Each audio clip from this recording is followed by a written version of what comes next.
Welcome back to James Bond Indonesia, here with your host Batista Adventura. Setelah video perkenalan singkat mengenai channel ini di video sebelumnya, maka kita akan langsung membahas video yang pertama tentang dunia James Bond.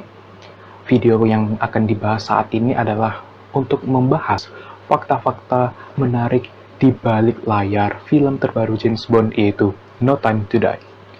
No Time to Die sendiri merupakan film James Bond yang ke-25 sekaligus film terakhir bagi Daniel Craig sebagai James Bond.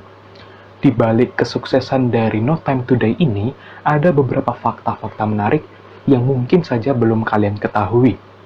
Namun sebelumnya, No Time to Die sendiri diperankan oleh Daniel Craig, Rami Malek, Lea Seydoux, Ana de Armas, Ralph Fiennes, Ben Whishaw, dan lain-lain. Fakta-fakta apa saja di balik layar No Time to Die? Berikut ulasannya.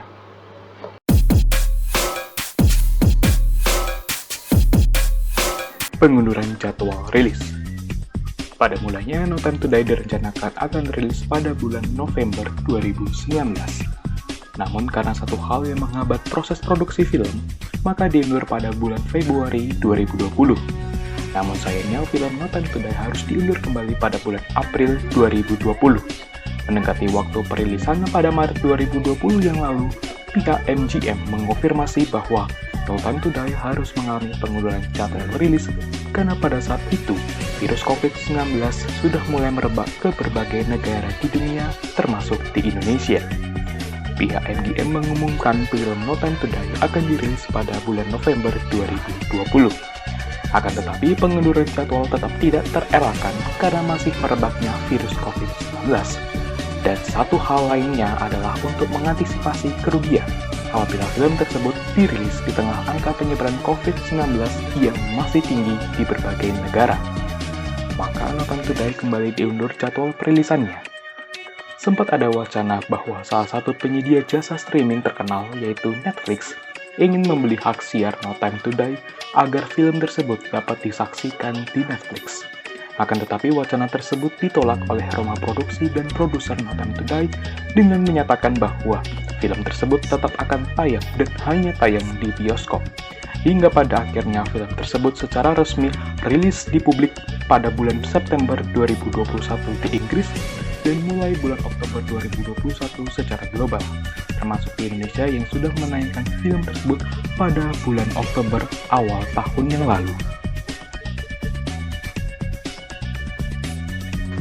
Perubahan sutradara.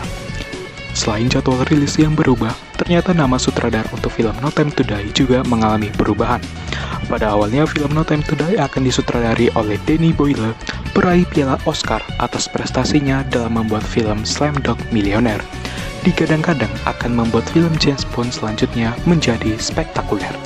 Penunjukan Danny Boyle sebagai sutradara film tersebut dilakukan pada bulan Mei 2018. Boyle dikabarkan akan bekerjasama dengan seorang penulis naskah bernama John Holtz. Akan tetapi pada akhir Agustus 2018 yang lalu, Danny Boyle dikabarkan mundur dari proyek film tersebut. Hal ini dikonfirmasi oleh produser film James Bond, Michael G. Wilson, dan Barbara Broccoli, yang disampaikan melalui tweet akun Twitter official James Bond. Pengunduran Danny Boyle dari film tersebut dikarenakan adanya perbedaan pendapat antara Danny Boyle dengan produser. Dilansir dari The Indian Express, produser film tersebut ingin membunuh karakter James Bond di akhir film sebagai tanda perpisahan dengan Daniel Craig. Tetapi Boyle menolak pendapat tersebut, di mana ia menganggap ide tersebut adalah ide yang bodoh. Selain itu, dilansir dari Collider.com, salah seorang tim desainer produksi bernama Mark Tidesley menyampaikan bahwa Boyle memiliki ide-ide yang gila, yang bertentangan dengan keinginan para produser. Salah satu ide dari Boyle adalah menggunakan protagonis asal Rusia dalam film tersebut.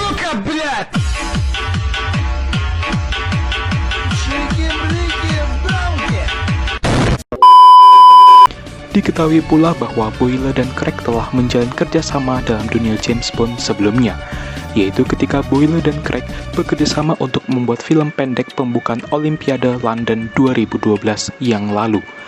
Oleh karena pengunduran diri Danny Boyle sebagai sutradara film James Bond, maka jadwal perilisan yang awalnya direncanakan pada November 2019 harus mengalami pengunduran ke bulan Februari 2020. Untuk selanjutnya, nama Cary Joji Fukunaga yang menggantikan peran Danny Boyle sebagai sutradara No Time to Die. Cary Joji Fukunaga sendiri dikenal lewat karyanya dalam season pertama The True Detective dan serial bernama Maniac, yang pada akhirnya Cary Joji Fukunaga mewujudkan impian dari para produser untuk membunuh karakter James Bond di akhir film. Perubahan komposer musik.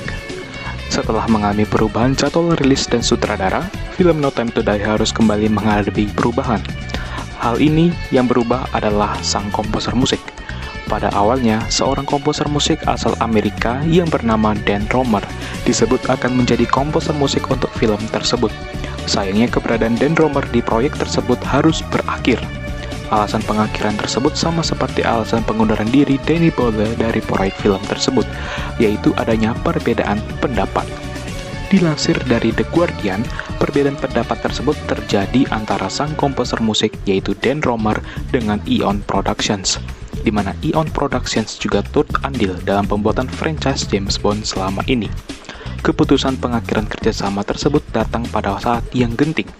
Dilansir dari republicworld.com, keputusan tersebut datang di waktu yang genting karena film No Time to Die menyisakan waktu kurang lebih 3 bulan dari jadwal rilisnya. Tidak membutuhkan waktu lama, akhirnya No Time to Die memiliki komposer musik yang baru.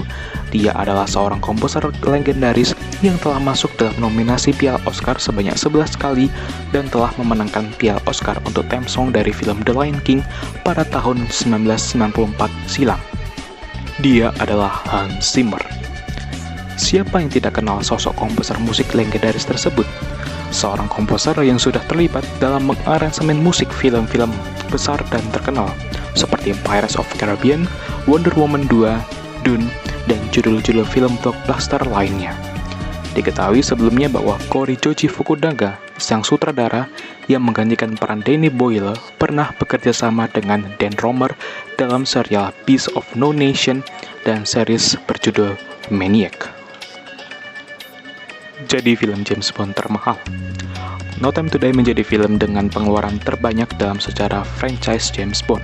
Dilansir dari hotdetik.com, No Time to Die telah mengeluarkan biaya produksi sebesar 200 juta pound sterling atau sekitar 3,6 triliun rupiah.